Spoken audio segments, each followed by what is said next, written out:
Hello, everybody. Dave Neal here, stand-up comic host of Bachelor Nation News, and it is our pre-finale part one marathon journey here on Monday. That's right, Clayton Eckhart is searching for love or something or another, and we're going to be following that journey. Follow me on Instagram at DNeals. If you want to react to tonight's episode or tomorrow night's episode, you can tag me in your Instagram story and react. Tell me what you think about it, what's going on. No spoilers, of course, but I'll share that on tonight's live stream. I'll be going live 1 hour before tonight's episode, 1 hour before tomorrow night's episode, and immediately after tonight's episode. And tomorrow night, we'll be doing an East Coast, Central Coast, Mountain Time Zone, and Pacific Time Zone. Did I say Central Coast? Is there a Central Coast? What's going on in the Central Coast time zone over there of Michigan or wherever you Central hooligans are from? All right, let's get into it. Like I said, give me a follow. And so in this video, we're going to be discussing all of the alumni that have commented on how crazy the ending is. Reality Steve, this is not a spoiler video, had just made a video we just watched sharing the spoilers. And he said, your Bachelor finale spoilers are now up. Alumni that are hyping the finale might be going a tad overboard, but a lot happens. And it's stuff we haven't ever seen before. Clayton should probably go hide under a rock because he's got some splaining to do. And of course, Clayton did say he's going to be like getting rid of his social media. What he needs to do is just like let his brothers control the DMs. Like he can respond, he can make Instagram stories. Just don't let him see his DMs. We have too much access between fans, fanaticals, and the leads, you know, in all sorts of society. We have too much access. It shouldn't be that easy to contact somebody else, right? You throw them some loops, make them send a postage note, make them go buy stamps. I don't know. But anyway, the Bachelor contestants, alumni, that have been part of some major things, and I've shared some of these already, but there's some new ones, have posted some wild things. I'm going to share with you guys what Bachelor alumni are saying, and then I'm going to share this clip from Jesse Palmer, and then we'll get out of here. So this is Becca Kufrin. I rarely tweet, but people about to lose it come Tuesday. And then thank God we have months off from this show because I don't think I could handle back-to-back seasons. Have the wine ready for this finale. People, you know who's not going to have months off? Me, your boy Dave, Power Recapper. And shout out to a new subscriber, Tyler Cutforth, just subscribed there. Appreciate all the new subscribers. We are lapping small YouTuber Nick Vial right about now. And speaking of the devil, here he is. He says, nothing will prepare you for what you will see. It's just wild. Do you guys remember the debacle that was Ari's season or Colton's fence jump or the Peter craziness? Child's Play. It's nuts. Insane. Do you guys remember the debacle that was Ari? Okay, I'm not going to comment. I had something to say, but I'm not going to say it. Nick says this most insane Bachelor finale you will ever see because people are like, is it really what Nick just single-handedly convinced me to watch the finale with one TikTok? And he says it's going to be wild, folks. Ben Higgins. And by the way, most of these people are in the good graces of Bachelor Nation, so even if they're not getting paid to promote the show, they benefit from the show doing well. So there is a bias there. Benjamin Higgins, just to start, I am not getting paid for this tweet. Wasn't even asked to tweet, but after seeing Becca and Nick talking about the finale, I watched, and wow is all I will say. Simply, wow, whoa, I have no more words. And then he goes on to say more words. Nick and Becca weren't wrong. All right. And then Serena, I've watched both parts of the Bachelor finale last night because we're podcasting today. And let me just say, I am not okay. That's because you're marrying a grocery store. No, I'm kidding. Grocery store Joe. Nothing wrong with being in the produce department. It really is the most dramatic finale ever. And Well says, I've seen it. It blows every finale ever out of the water. Absolute bonkers. So there he is, folks. And then some comments from you guys. Bitcherette says, obviously they were all told to hype up the finale, even if they're not technically being paid for it.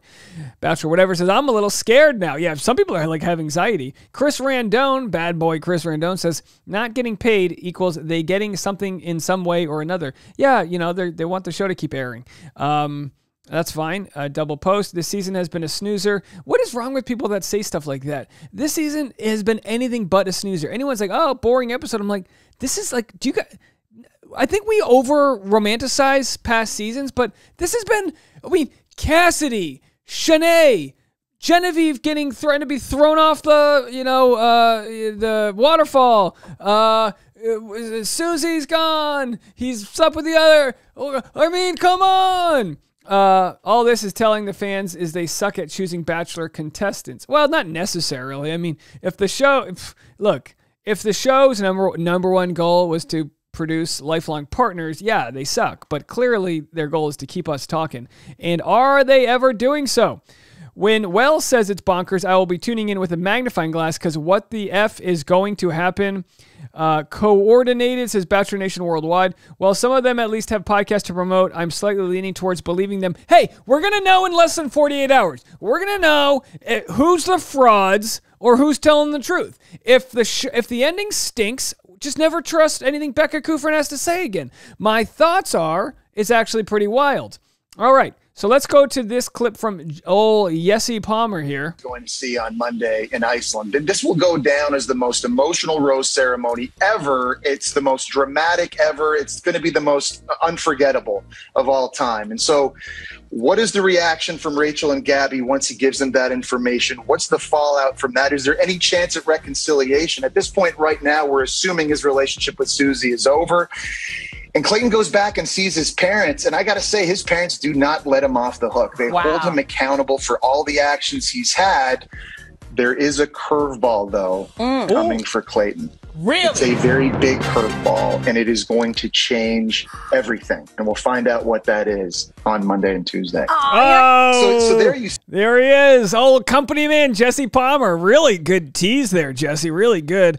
Getting some comments from the Patreon section. For those of you that aren't familiar, we have a private live stream we run several times a week. Patreon.com/Dave Neal. I've already done about 4 hours today, maybe 3. I actually construct the thumbnails during the Patreon live stream and let the Patreon people, be a part of everything that's going down.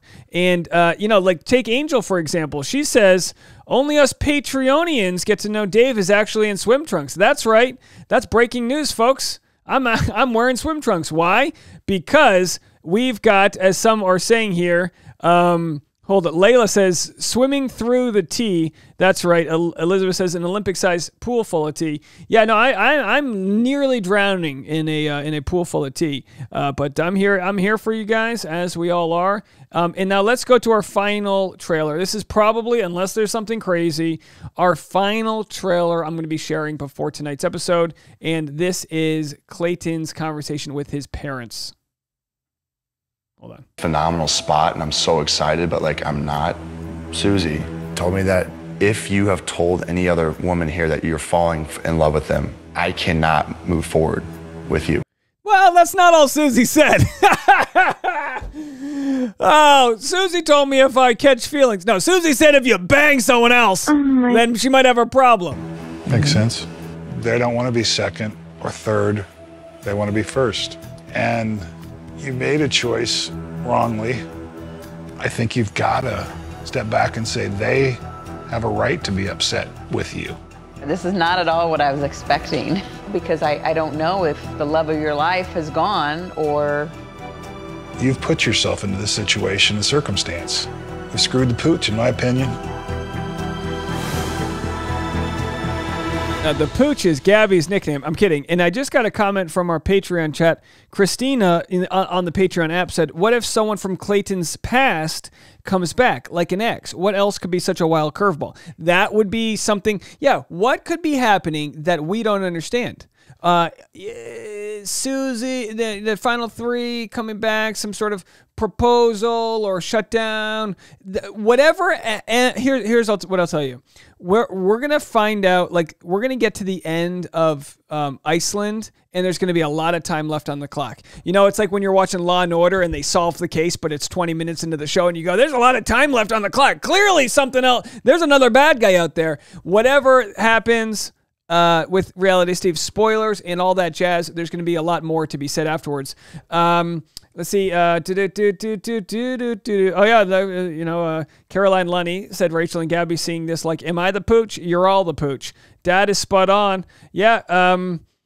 His dad is right. Glad they're holding him accountable. This guy completely defended and deflected and placed blame on Susie. Well, as you guys know, I think, I mean, look, I'm not trying to create an echo chamber where people just agree with me. Please feel free to voice your own opinions. Call the voicemail 401-213-9828.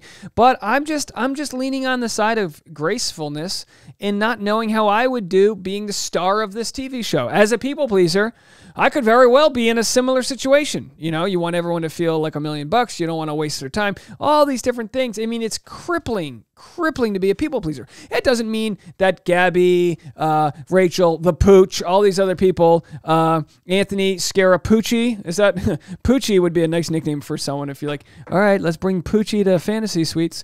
But yeah, no, who knows how I would, be very ignorant to be like, oh my gosh, I can't believe he would do this. I haven't been there. I don't know what I would do given those circumstances. And I'm not willing to go out on a limb and overly judge Clayton from some place of moral superiority. What is wrong with our country, in the world in general, where we just think we're better than everybody else? We're like, oh, I would do this in this situation. No, you wouldn't, Cheryl. You have no flipping idea what you would do in his situation, okay? Point is we just need to pump the brakes, enjoy the TV show for what it is, and with all respect to everyone's mental health, the Pooch, Rachel, Susie, Clayton, who did I miss? Gabby, all of them. Shanae, oh my gosh, but Shanae's it. Yeah. We don't know.